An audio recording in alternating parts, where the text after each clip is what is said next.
Okay, we're now going to move on to our second plenary session today. Just a little note though, if you do want to tweet about the event, we do have a hashtag, which is usually up on these screens. It's not at this moment in time. Oh, there it is.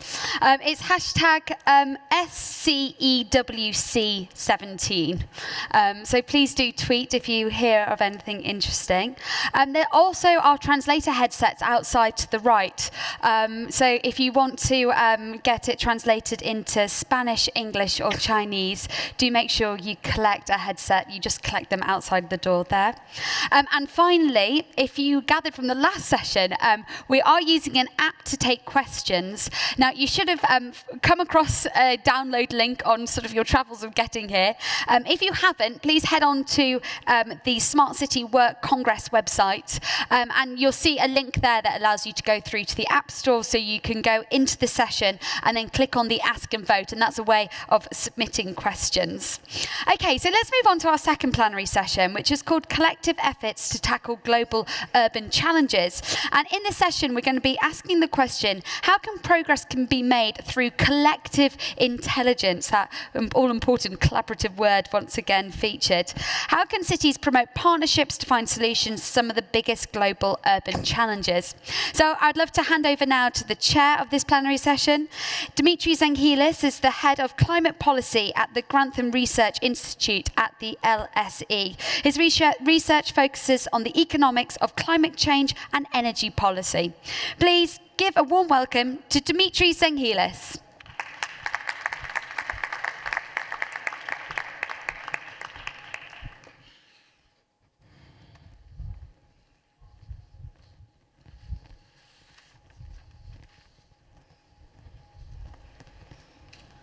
I think this is always okay.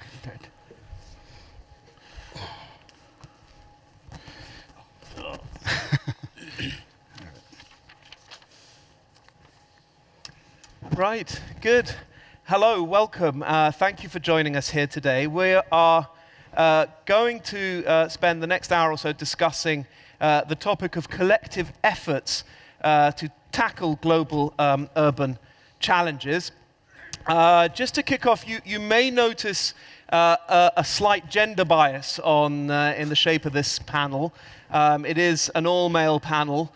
I did ask the organisers why that is the case, and they did assure me that they did cast widely amongst the genders and were refused, and they point out that the gender balance across the rest of this event is significantly stronger and well balanced. I'll leave you to judge.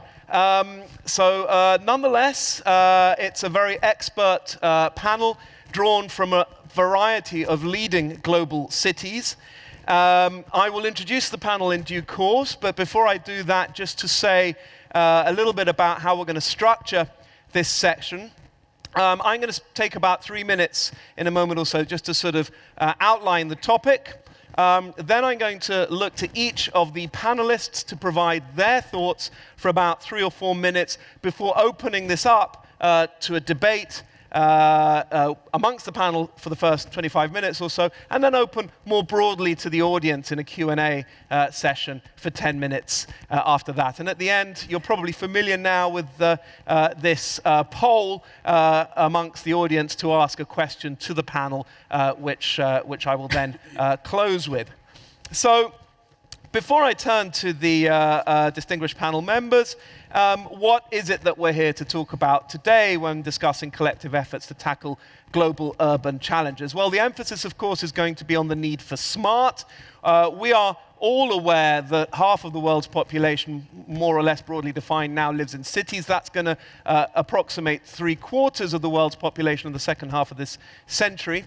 The good news is that cities are all about efficiency. That's why people choose to live there. In the first instance, it was about getting food, raw materials, water into cities and getting goods and service exports, products, and waste out of cities as efficiently as possible. It's why cities are based on rivers and ports and so on. But as Ed Glaeser points out nowadays it's not so much about materials and goods as it is about benefiting from sharing ideas, from inducing innovation through allowing people in close proximity to learn from experience and share from knowledge. As Ed Glaeser put it, it's no longer coal that determines the location of cities. It tends to be management consultants. Well, I'll leave you to draw your conclusions from that. But nevertheless, cities effectively are tightly integrated systems. They're just tightly integrated systems with people. So it pretty much stands to reason that cities will be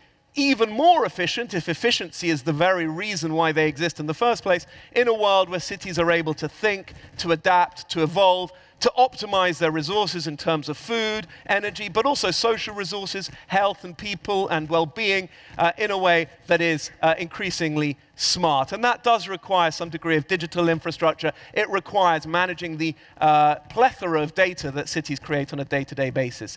And it requires a digital infrastructure to connect people to people, as we know, but also people to city systems, and indeed city systems to city systems. So that's all about all the smarts that we're familiar with: grid, healthcare, public safety, buildings, and so on. So I'm going to be asking the panel really to tell me what their vision of a smart city is. We all talk about these things, but what actually is a smart city? What's it like? What should we aim for? How can we draw in private investment? And what are the barriers to the development of the kinds of smart cities we're looking at? And what government structures do we need? And can we get to the ultimate nirvana, which is a tipping point where you have feedbacks from technologies to institutions, to behaviors, which then call forth the technologies that exacerbate and reinforce those kinds of feedbacks? And how do we trigger them? So, without any further ado from me, let me introduce the 5 panelists that we've got. So, immediately to my left is Miguel Gamiño from the city of New York. He's the CTO of New York. To his left, I've got Sajeesh Kumar from the Ministry of Housing and Urban Development in India. He's the Director of Smart Cities at that ministry. To the left of him, representing Microsoft, is the Worldwide General Manager, Tim Turitto. To his left, we've got Theo Blackwell. He's the Chief Digital Officer from the Greater London Authority. And last but not least, to his left, we've got Martin Powell, who's the Global Head of Urban Development at Siemens Centre of Competence Cities.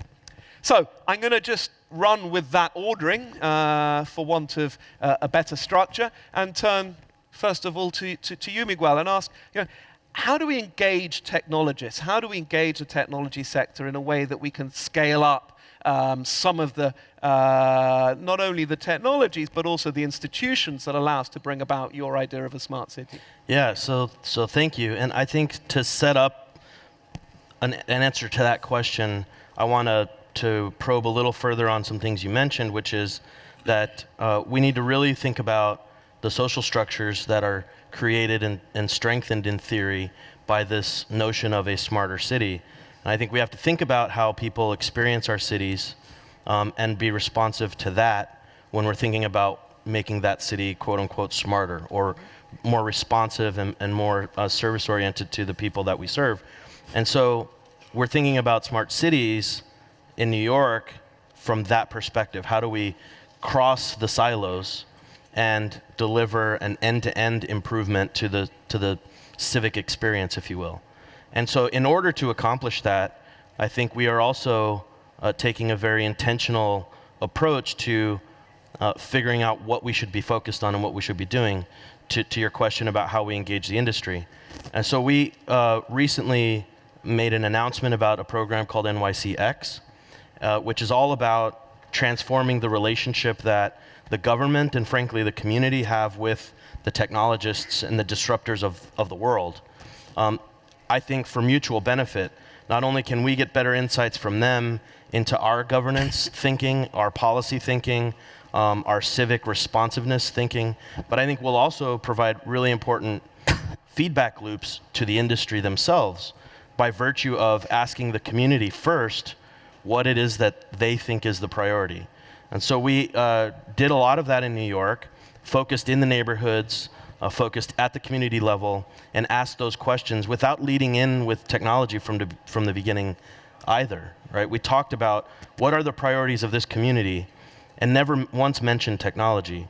So we surfaced those issues and then turned to technologists in the form of challenges that we issued that are still outstanding today. So everybody's invited to participate in helping figure out how we can bring technology to bear to solve those issues that the community itself has identified. And so I think you put that recipe together, and what ends up happening is you start building and delivering solutions to things that people themselves have prioritized as being needed in their community, not the reverse. We're not coming to the neighborhood with a technology and then looking for a problem to fix with it.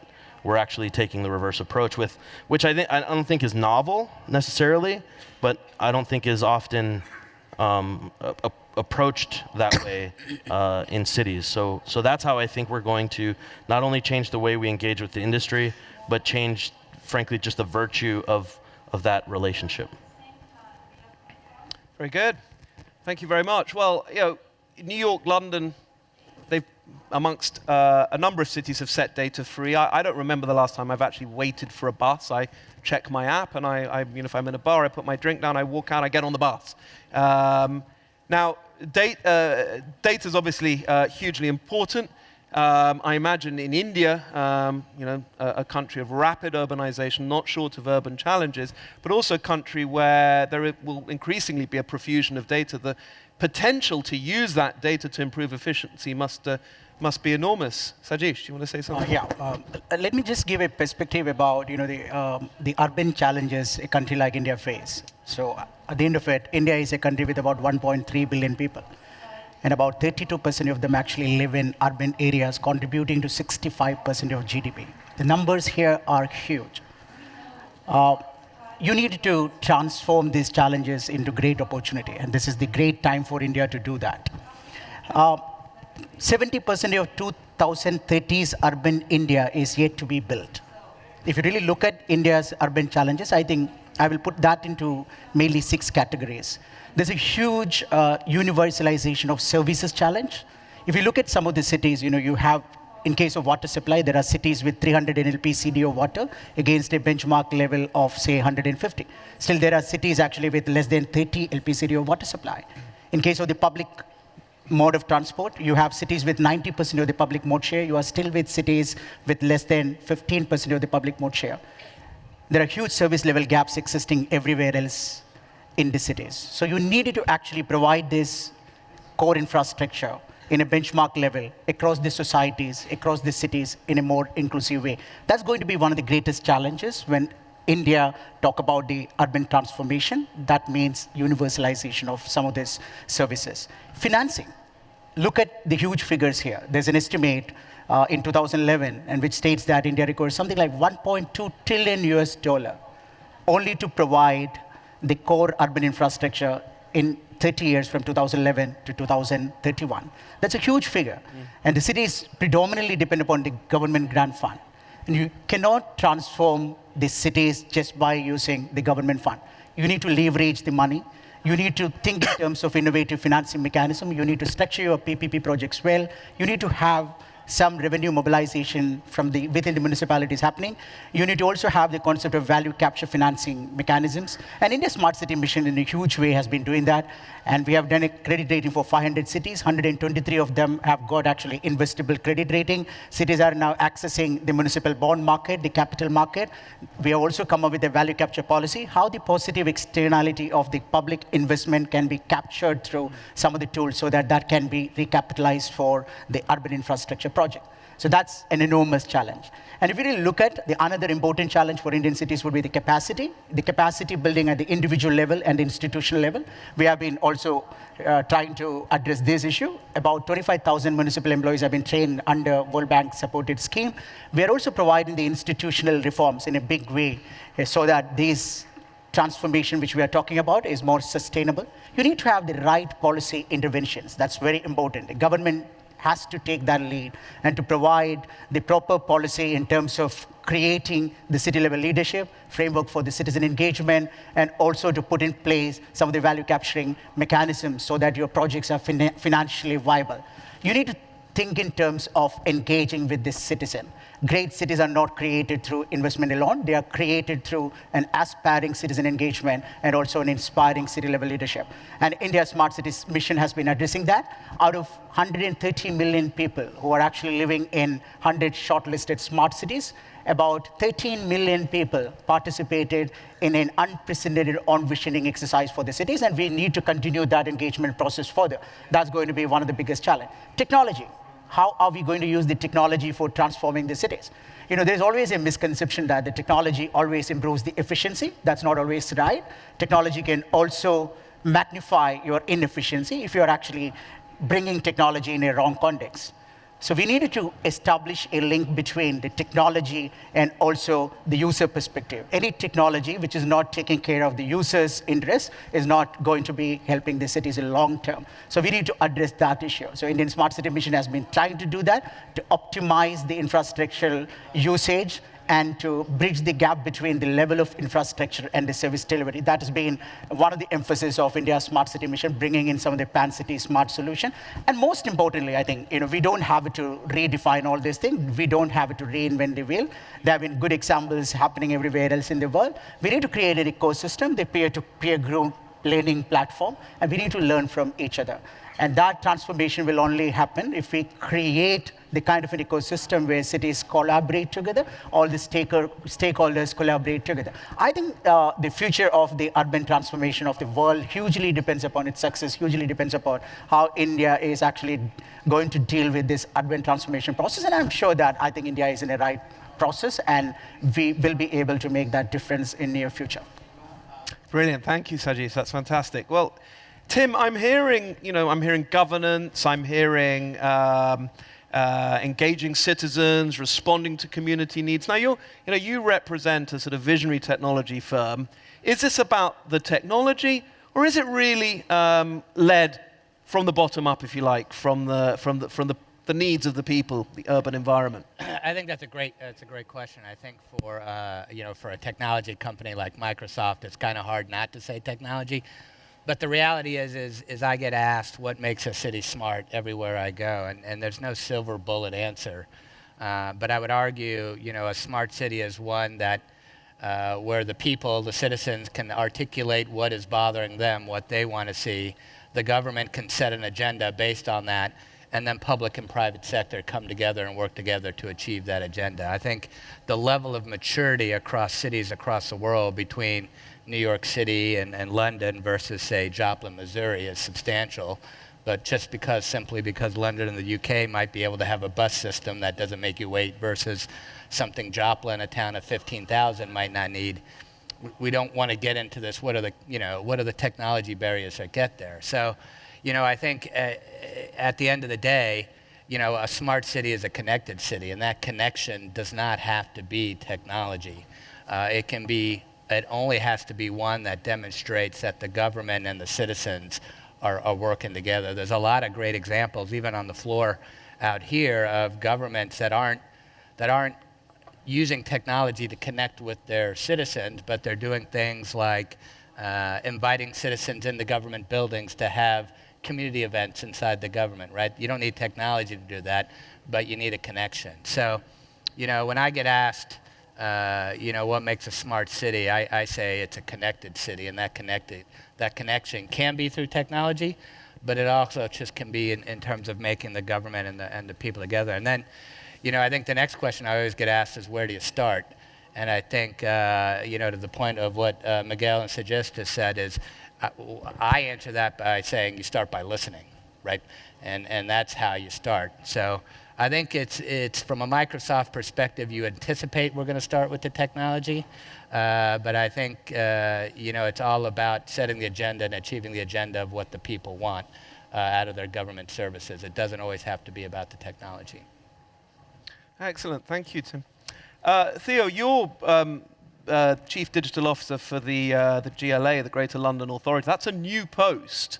So I think that's sort of symbolic of the importance that this field commands. Would you like to tell us a little bit about that? And also, in the context of the discussion we've had so far, I'd be interested to hear your take. London is despite being a city of, depending on how you measure it, sort of 8+ million people, it's in a governance structure that's very centralized at the national level. I mean, the mayor has some powers over transport and planning and air pollution and so forth. But I'd be interested to get your take also on, if possible, the relationship, or how you might see the relationship with central government, and how you might start picking up on what Sajeesh was saying, start creating the kinds of governance structures at the local level to, for example, land value capture mechanisms and so on. What the scope there is to use smart digital technology to help bring that about. Thank you. It's a pleasure to be here and also to listen to the previous contributions. So I'm the first Chief Digital Officer for London. That was a post that was set out in the manifestos of the 2016 election. It was a manifesto of both the winning Labour candidate, Sadiq Khan, and also the Conservative candidate. So there was a sort of coalition of interest around the need to set up a Chief Digital Officer to bring a better sense of purpose around digital transformation to London because of its particular constitutional and governance characteristics which we have in the UK. It's not just a London issue, actually, it's a UK issue of how the state is structured. And I kind of see it like this, and I come from a local government background. I spent 15 years running a borough, Camden, which is 220,000 people, so a size of a small city in its own right. And we were dealing with issues such as the digital revolution. We thought, well, digital isn't like a noun. It's not about just a set of technologies. That gives you capability. You want to do something with that first. And that suggests that you want to do things faster, you want to do things more adaptably, and you want to do things where you can share information.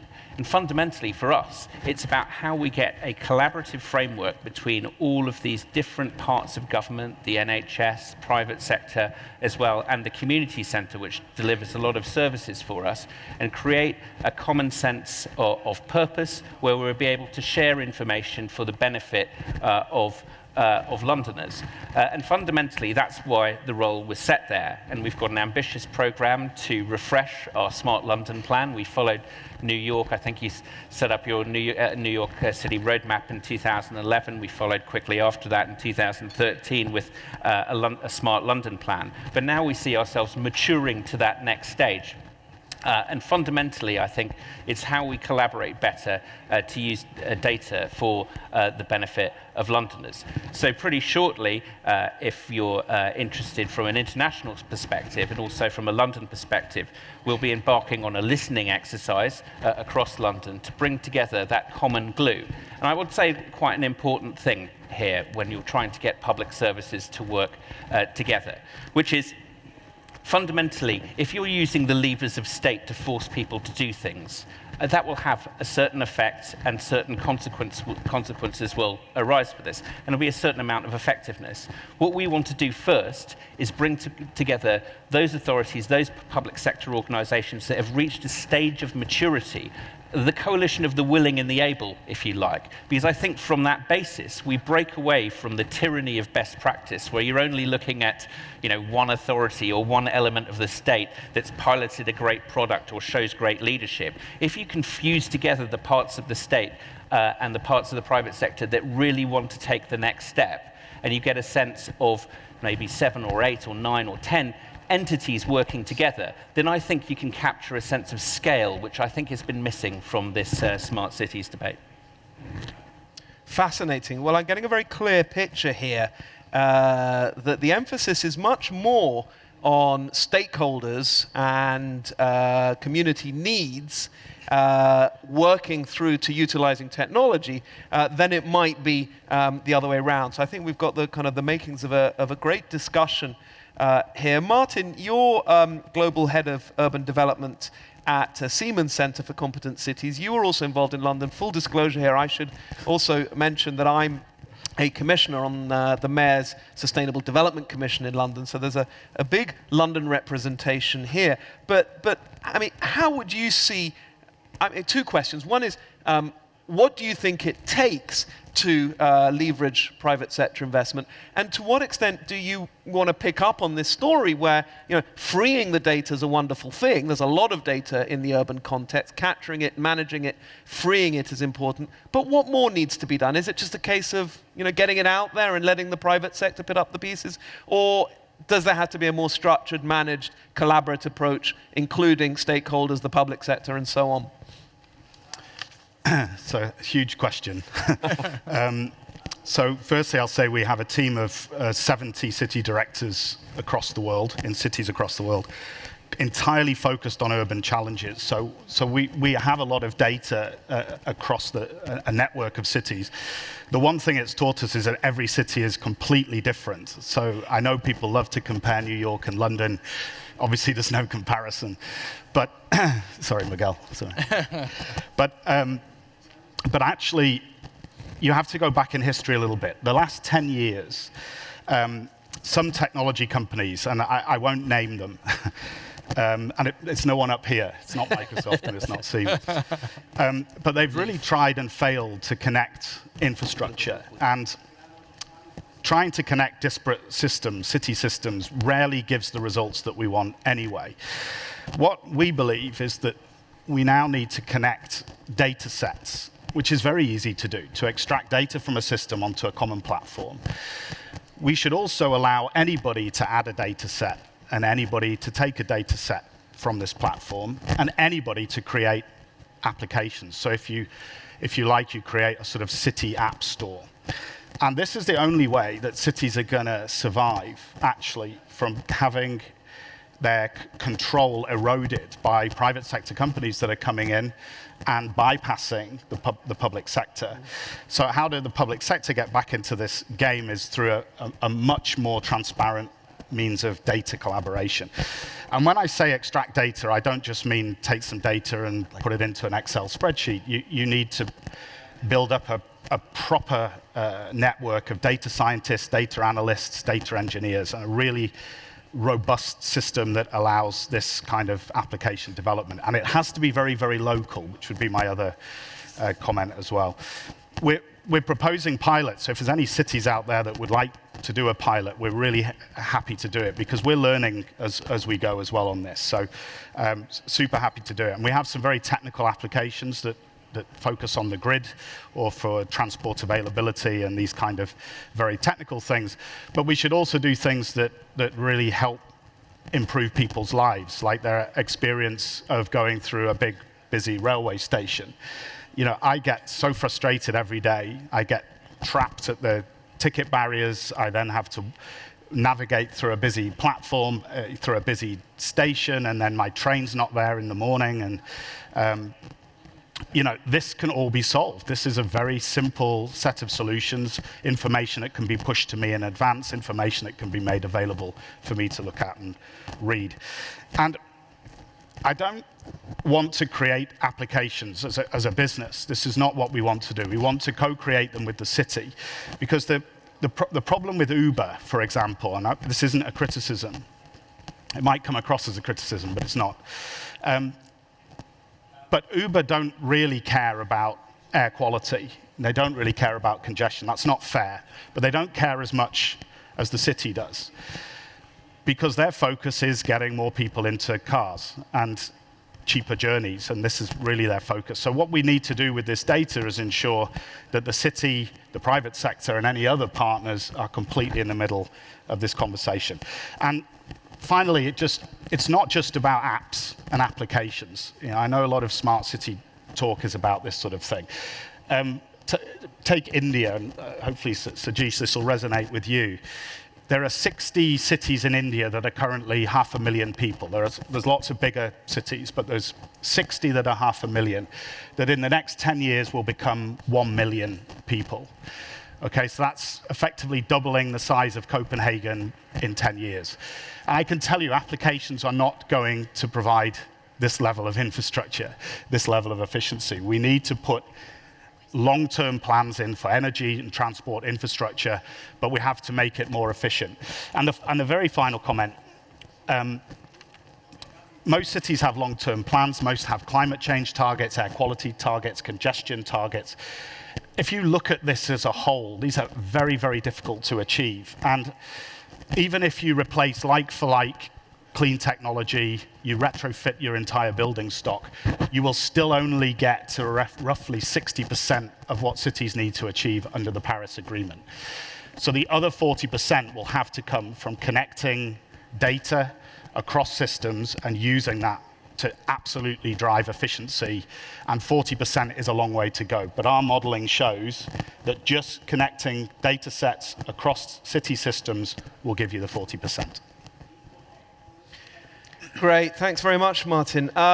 Good, well, we've got about 20 minutes to have a discussion here before I throw it open to the wider audience. But I should also remind you that you can use the Ask and Vote facility on the app to ask us questions, which I can then select and put to the audience. In fact, there are one or two have come through, although the screen is locked, but I'm sure we can figure that out. But I want to start with I think one of the kind of overarching elements that come out of this is this need to respond to community demands before you start thinking about the kinds of technology systems and how you can best put data to use. And I want to, perhaps starting with you, Miguel, but kind of throw it open to the panel. You talked about engaging with citizens, and you talked about, I think, Sajeesh, you talked about community events and so on. But I'd like some specific examples. Okay, we know that we want to engage citizens. That's often easier said than done. How do we actually do that? And how do we do it in a way that isn't just self-selecting, where you just get those with vested interests kind of shouting louder than the masses who, frankly have other concerns and, perhaps don't make their desires known sufficiently loudly in advance? What's the best way of sampling opinion and then putting it to use? So, well, first I have to respond to the... I have to. I'm obligated. Go ahead. Yes, of course you do. I wasn't expecting you not to. I understand you'll be spending some time in New York soon. That's actually true. So you will soon discover the truth, sir. But I also want to respond to a little bit to the platform concepts that he was discussing, as well as respond to your question. Yeah. This time last year when we were here, we started formulating our smart city strategy, actually very specifically to what you were describing. So we are actually in the process of constructing what I call an open access, open source platform to enable that very open collaborative data exchange and the app store, if you will, of cities.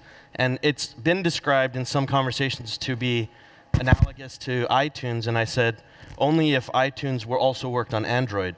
Because what we really want to do is create that hyper-open environment where you can facilitate really an acceleration of solutioning to be responsive to the reality that in urban centers like New York and urban centers in India and London, all over the world, that growth is going to happen exponentially. So we have to create the environments, right, so that we can be responsive, which leads me to your question about responding to what, yeah. Right? And being, so we have very specifically, to speak to that, we went into one of the most challenged neighborhoods in New York, yeah.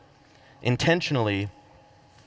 They had a very kind of solid community activist ecosystem that we could engage with. And we went to them and through almost a year's worth of workshops and discussions and hands-on sessions and community conversations and whiteboard sessions, and I mean real tactical, sleeves rolled up kind of work, we flushed out those priorities, right? We asked them very directly, what is the in your view, the most pressing challenges of this neighborhood? And the people in the room were not technologists. Right, you didn't even mention that, you just said pressing challenges. Right, yeah. And the people we were asking that question of were not technology enabled or inclined or biased at all. Yeah. And so what surfaced in this neighborhood was that the public spaces they felt weren't being well kept. So was there something that we could do to increase recycling habits and other things to not just try to accomplish less waste from a sustainability objective, but tactically, selfishly for them, they just wanted their neighborhoods to be cleaner, right? And have that sense of respect of the environment that comes from that. The other was there's public corridors that were literally, it was the type of place where you didn't go out after dark. And so they're asking, how can we activate these these public corridors, these streets after dark? How can we make them feel and actually be safe for the purpose of the community coming out and engaging with one another, but also the economic development opportunities that come with that? You can't have a sit-down restaurant on a street that effectively has no foot traffic after 5 o'clock, right? So you could see where their ask kind of led to some other more traditional thinking elements like economic development. That's not what they didn't ask. Well, we have an economic development request for. They wanted their streets to be safe. They also wanted access to healthy food choices in this neighborhood. It's considered something of a food desert in that regard, right? They don't have produce readily available in this neighborhood. So none of those things are presented as technology problems, nor would you, if you listed those on a sheet of paper, you wouldn't immediately say, oh, let me call the chief technology officer for these things. But when we gathered that real information, we've presented that now in the form of open challenges. We call them collab challenges. They're on our website. They're still actually active today. People are still sending in, submitting ideas for consideration. I had the pleasure of guest lecturing a class at Harvard 2 days after we issued these challenges. And with no preparation or no context other than the press release and the challenge document, we gave that to this class of students and said they had to assemble in groups and submit to us per group 1 slide idea in response to these challenges. Yep. We got 46 ideas out of 1 class. Really good ideas for solving these problems that the community themselves asked for. And there's technology components and elements to the solution. Some of them are not technology-led, but technology kind of supported.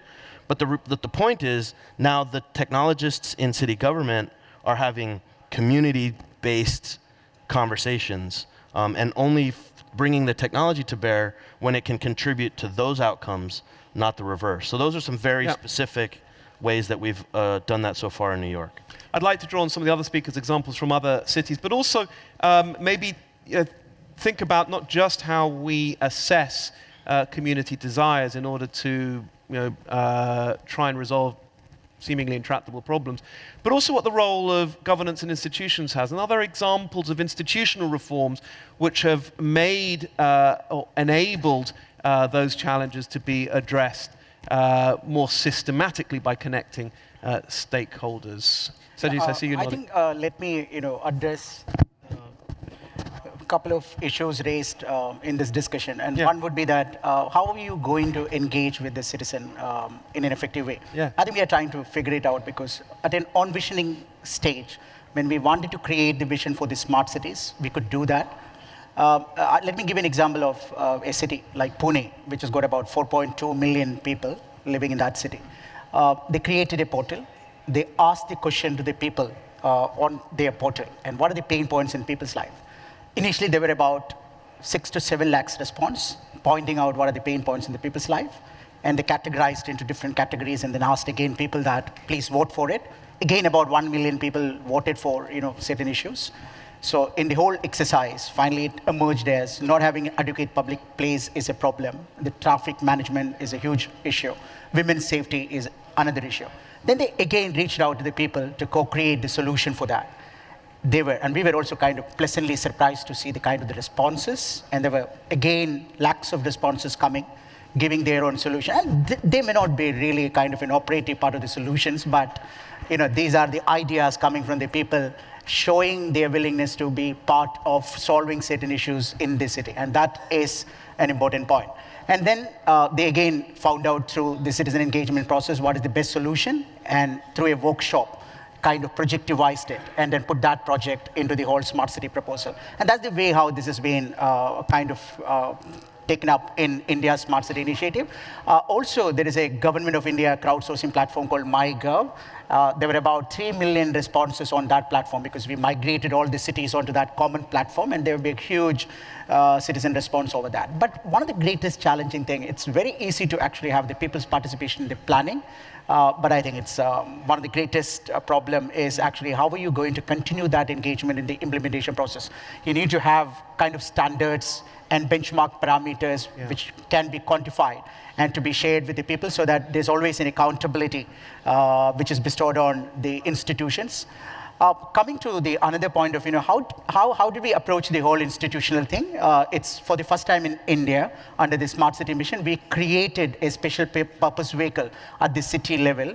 Otherwise, every project has been implemented by a municipal corporation. But for the first time in India, we actually provided a company kind of a setup where the special purpose vehicle was actually created at city level, bringing in a lot of private expertise so that you create an ecosystem which can bring in technology that can improve the service delivery. And again, another thing about the PPP, it's very easy to talk about the public-private partnership. I think we need to structure those projects very well. And I give one example of India's Smart City Mission. The Indian cities have leveraged the grant fund by about 2.5 times. They've identified a total investment of about $35 billion US. The government support is actually 13 billion US. And over and above that, that leveraging was made possible through some of the PPP initiative and also the value capture and financing and sort of other kind of capital market instruments. When we are actually designing a PPP, and we should have to keep it in mind, no private person actually come to the business just to make laws. So it's very important that how do we structure the project? And I give one example again from one Indian city. There was a water sector project. Generally, everyone here in the urban sector would understand that water sector project doesn't actually create sort of a revenue over a period of time. So it's very difficult to structure it, but they could do it. And finally, that project was actually structured at an IRR, internal rate of return, of about 16%. That could be made possible because they identified certain revenue streams and they escrowed that particular revenue. And that revenue escrowed was actually the 35 years rationalized enhancement in the property tax escrowed to that particular project and re-ensuring some kind of a payment mechanism back to the private investor, whosoever is coming. And as a result of that, when actually we took that into the bond market, that was oversubscribed by 6 times at a coupon rate of 7.59, and which is one of the best, and some of the best corporate in India even doesn't get that kind of a rate. So we needed to be a little more smart about, not only about the technology, but about the processes, about bringing the stakeholder participation. Again, one more little point about the technology. We are also addressing this issue because you cannot have, or you cannot apply the technology in an isolated way. You need to bring in technology in an integrated way. I just give one example. Somebody can actually have a proposition and say that in a city like Delhi, last 20 years, 25 years, billions of US dollar has been spent on creating road infrastructure, but your average road speed of vehicle on roads have gone up by, say, 0.6 kilometer per hour. And I'm sure that that's the case with many of the cities. It's a familiar story. Absolutely. And somebody can also have a proposition that you don't need any more road length in Delhi or many of the bigger cities. But what you need actually is linking your infrastructure to the service delivery. At least in India, it is estimated that the level of infrastructure and the service delivery, there is a gap of about 40 to 45%. How are you going to bring in technology which can actually bridge that gap and optimize the service delivery? I think when I look at the smart cities, for me, technology is only to optimize the service delivery. So we are creating an integrated platform at the city level. This is for the technology players here. This is a technology neutral platform. We are bringing all urban services onto that common platform, which will be technology agnostic. Any solution of today and tomorrow can be integrated onto that. And there will be a lot of analytics built onto that. There will be a lot of applications, and then there will be a lot of network provided. And about 35 cities have already done that. And this is for the first time touted anywhere else in the world in this integrated way, bringing about 85 use cases onto an integrated technology neutral platform. The next level is that, for me, the O&M cost is actually going to be 10 to 15% to maintain this integrated command control center or a digital platform. I need to get part of O&M cost or a full O&M cost through certain data monetization. There's a huge big data which is actually going to come up. So we are also coming up with some kind of a data monetization policy so that this becomes sustainable. It's very easy to create infrastructure, and let me come to this point again, but it's very difficult to maintain those infrastructure and link that to the user perspective. And if we are doing it, I think our smart city initiative is in the right direction. Which raises a very interesting. So I'm going to proceed this way towards the end of the panel, and you know, I encourage the panelists to pick up on anything that they want to talk about. So one last time in 60 seconds or less, because I think it's really important, and probably particularly so in the Indian context, which is a rapidly urbanizing, developing country. You know, time's not on our side. If we lock into the wrong infrastructure, but also the wrong behaviors and the wrong institutions, it's going to be very difficult to retrofit and replace, and sometimes impossible. How do we square that challenge? How do we try and lock in? What is it that allows us to meet the urgency and make clear to stakeholders the urgency of the challenge and the importance of acting early in setting the appropriate direction? I kind of explained to you the kind of the urban challenges India faces. I mean, if you don't address it, India's stake is because rapidly urbanizing and growing economy would always be under threat. So I think people understand it. There's been a lot of this is exactly the kind of the lesson we learned when you engage with the people.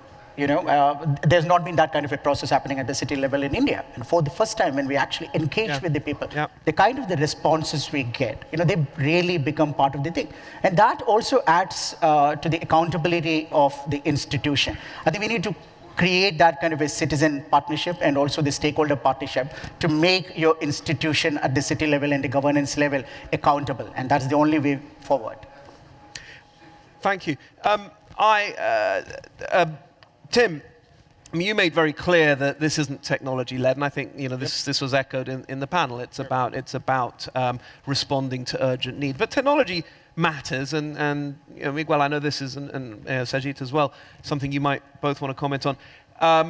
How important is the transparency of data, providing coordinated data applications, and what degree of planning and coordination is required to bring those about?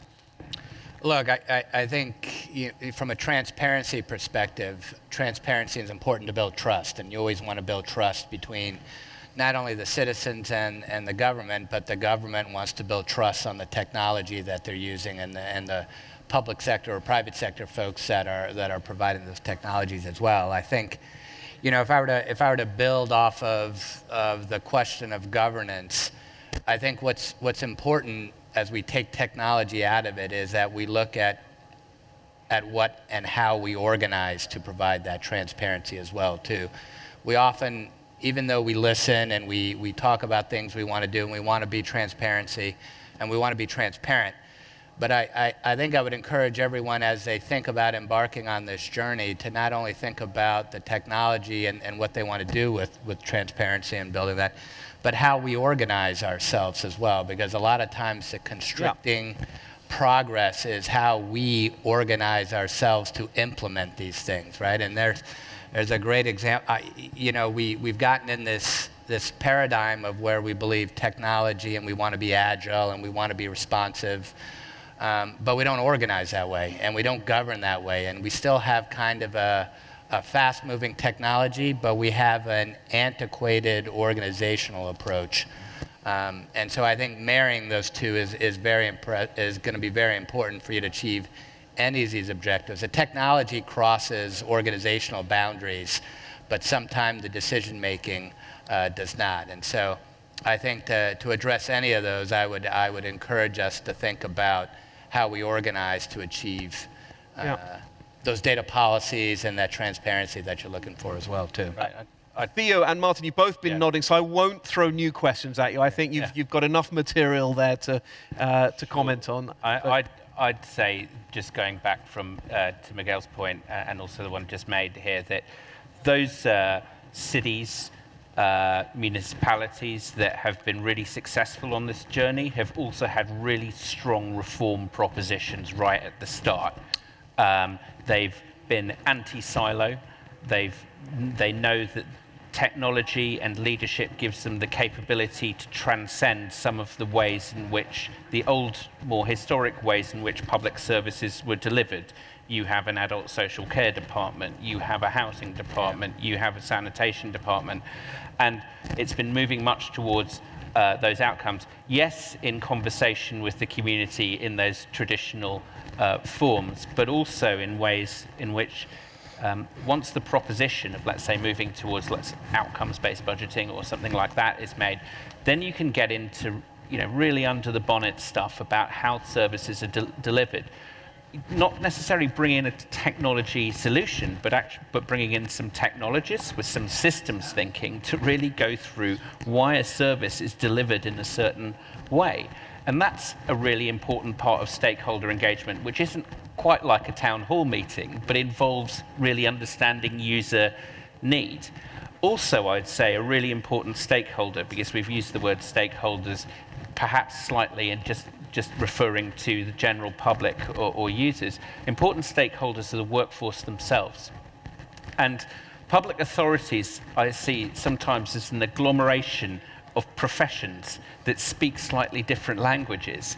And those professions which have sometimes been the hardest to crack in terms of digital transformation are the ones that deal with very vulnerable people, vulnerable adults, safeguarding children. And with those professions, social workers and so on, getting them to be in an environment where they can comfortably explain problems that the technology community can come in and solve is a really important thing, because some parts of government have been more amenable to changing technologies than others. But the biggest spending areas of government are those areas of government. And that's, I think, a really important thing. And as a final point, I always say that any authority that wants to go on that journey just needs to ask themselves some basic questions, which is, what do you do? Meaning, what are your lines of business to the community? An average municipality in the United Kingdom could have between 650 and 700. What data is collected by those lines of business? And is it computable? That's like, not just, is it stored on a computer, but can it be shared? And can it be done so securely? And what are the vulnerabilities? Because I think the next stage in the discussion about smart cities is the more this information comes together as knowledge, the more we need to be concerned about what the vulnerabilities of the systems that contain that information are. And those are the questions that I think leaders need to be asking themselves at the moment, as well as the ones that are the necessary ones that you ask during the process of reform. Yeah, Thank you, Martin. Just also to build on Miguel's point, this community, asking the community what they want, I think is critical, because people are quite simple. I'm relatively simple. A clean street is a pretty simple demand. Having my trash and litter taken away, having access to a high quality green space. So these are all very nice basic needs. But what I would say is sometimes you have to do things to a community even if they've not asked for it. Now that sounds terrible, but I'll give you one example. In New York, actually, we're putting some solar into some residential buildings, and we're using blockchain technology so that they can transact within the community and between themselves. And it's an amazing project, and we haven't shouted about it because we're not convinced it'll even work. But we have to do these things. We have to start thinking about how you can bring the basic cost of electricity down, the basic cost of heating a home. Can we find simpler ways of doing things using communities to really drive down the cost of the basic things that people are looking for? So that's the one point. And then just on the leveraging finance point, which Dimitri, you raised earlier, and this is the 100 smart cities in India is a great example. But they're building a very clever construct of special purpose vehicles in order to attract and leverage more finance. But the only way that the money is going to come in is if the underlying data of the infrastructure that you're trying to improve is there. And if it's not there, then you don't need to bother with a construct. Nobody's going to give you any money. Right. So. Right. Great. Well, so I've got a number of questions from the audience here, probably more than we can cover. What I will do is I'll throw a few out there, and I'll allow you to volunteer yourselves appropriately to provide the answers, or not, as the case may be. One or two are targeted at individuals. Miguel, you've come out a particular target for questions. Michael asked a target, yeah. But others can, of course, pick up on the essence of these questions as well. Michael asks, identifying city challenges seems to be the easy bit. And even identifying the solutions can be relatively simple. But who actually pays for the solutions? Before you answer that, I'll throw a couple more. Another one aimed at you, but again can be, well, actually this one probably can't be generically applied. It's about NYX. It's from Ewing, who asks, how do end-to-end solutions provider gain access to these localized needs so as to start creating effective and obviously much needed solutions? Renee asks a specific question on logistics and traffic. How can industry logistics knowledge regarding material and goods help to optimize material flows in cities and improve traffic? And then just one more for you to pick up on, because I think it's a sort of nice catch-all question. Eric asks very simply and concisely, are there examples of successful business models? And this touches on your point, Sajeesh, about peer-to-peer review and learning from best practice. So those are 4 questions. A couple. Why don't you, Miguel, start addressing the specifics that were aimed at you, and I'll allow the remainder of the panel to kick in on some of the others. Well, I think so. I can actually touch on a couple of questions at the same time, because the question about, we identify the problem and we say that that's easy. It's actually a little more challenging than we think. Yes. To get it right. To the point about doing things that people aren't asking for. Well, maybe they are asking for it. They're asking for it. They're asking for life to be more affordable and energy to be more. Now, how we manifest the solution is maybe not what they're asking for, but that's kind of my point also, which is they shouldn't be having to ask for that. We should be bringing that relationship to bear in a way that is creating those meaningful outcomes for what they really are looking for. Cleaner streets, more affordable living, cleaner air, all of those sorts of things, right? And so we have to identify, so it's not super simple to identify it correctly. I think that came out of the discussion, actually.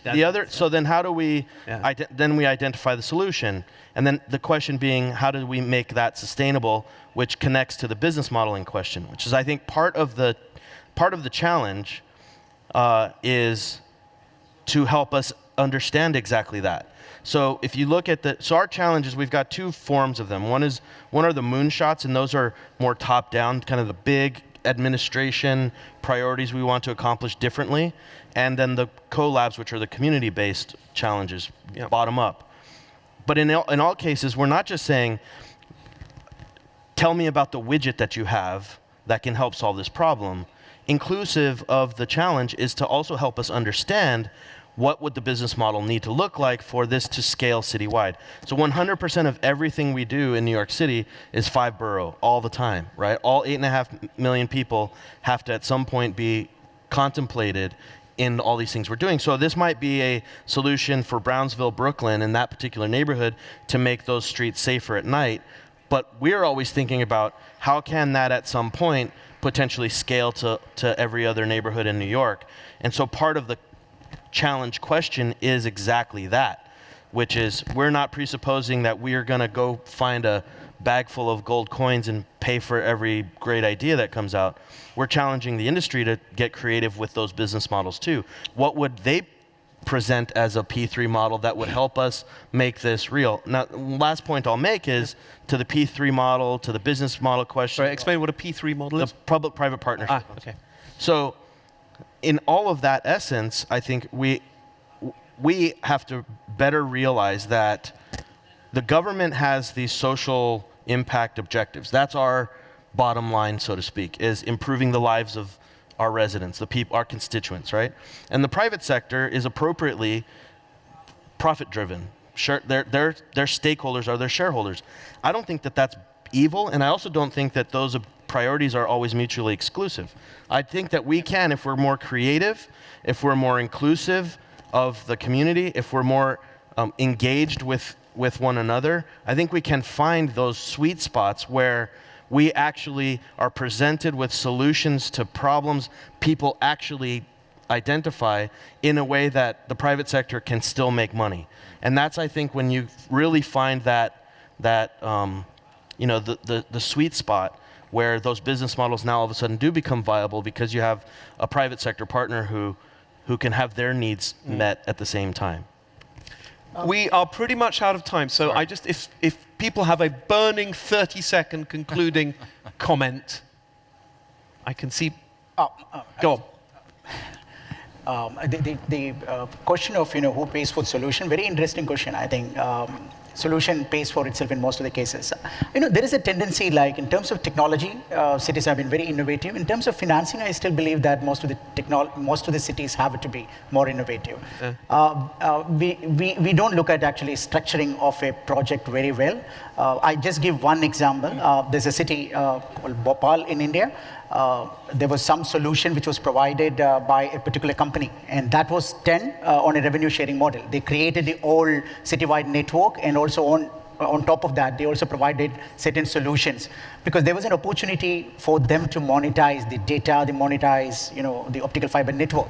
So it's for the government institution, it's always about creating that ecosystem where the private partner can actually come and be part of it. And if you let them do a proper business and through a proper modeling, I'm sure that most of the solutions and the data and creating infrastructure is going to be sustainable and viable for the long term. For the smart cities overall, I should only say that these are not created only through investment alone. These are not only based on the projects. This is about creating a whole ecosystem of city level leadership, of the citizen engagement, of bringing the solution to optimize your service delivery, bringing a lot of reforms, and creating the political, institutional infrastructure ecosystem to bring those transformation more meaningful and in terms of long-term perspective. And that would be my final message.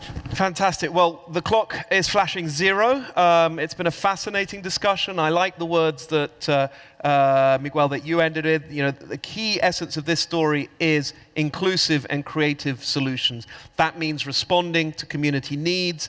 That means building the right governance arrangements so as to scale up and provide an implementation process that's accountable for these through appropriate institutions. And one that allows the data to actually generate revenues through value capture mechanisms that can then change behaviors, change institutions, and then create new demands, which you can then come back to communities for. So you have this virtuous spiral of enablement through what is truly a smart, creative, and inclusive structure. So without any further ado, I want to thank the panel, and I ask you to thank the panel. We have Miguel Gamiño from New York, Sajeesh Kumar from Delhi, Tim Turitto from Microsoft, Theo Blackwell from London, and Martin Powell from Siemens. And of course, thanks to you, the audience, and I'm sorry I didn't come to all your questions.